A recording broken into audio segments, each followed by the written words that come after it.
നിയമനങ്ങളിൽ അഴിമതി ആരോപിച്ച് തിരുവനന്തപുരം കോർപ്പറേഷനിലേക്ക് നടത്തിയ യുവമോർച്ച മാർച്ചിൽ സംഘർഷം. കോർപ്പറേഷനകത്തേക്ക് ചാടിക്കയറാൻ ശ്രമിച്ച പ്രവർത്തകരും പോലീസും തമ്മിൽ ഉന്തും തള്ളുമുണ്ടായി.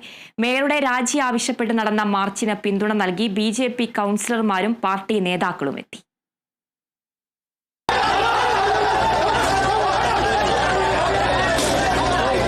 തിരുവനന്തപുരം കോർപ്പറേഷനിലെ ശുചീകരണ ജീവനക്കാരുടെ നിയമനത്തിലെ ക്രമക്കേട് ചൂണ്ടിക്കാട്ടിയായിരുന്നു യുവമോർച്ച പ്രതിഷേധം.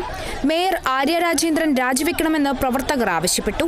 ബാരിക്കേഡ് മറികടക്കാൻ ശ്രമിച്ച പ്രവർത്തകർക്ക് നേരെ പോലീസ് ലാത്തി വീശി. കോർപ്പറേഷനിലേക്ക് പ്രവർത്തകർ കടക്കാൻ ശ്രമിച്ചതോടെ മാർച്ച് സംഘർഷാവസ്ഥയിലെത്തി.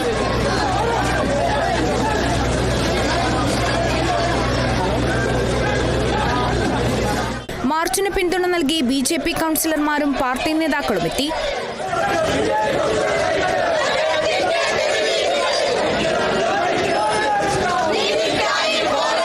സ്വന്തം കീശ വേർപ്പിക്കുവാൻ വേണ്ടിയുള്ള ഒരു സ്ഥാപനമായി, ഒരു സ്വകാര്യ സ്ഥാപനമായി CPM കോർപ്പറേഷനെ മാറ്റിയിട്ടുണ്ട്. CPMന്റെ പല പ്രാദേശിക നേതാക്കന്മാരുടെ ബന്ധുക്കൾ ഈ ലിസ്റ്റിൽ വന്നിരിക്കുന്നു.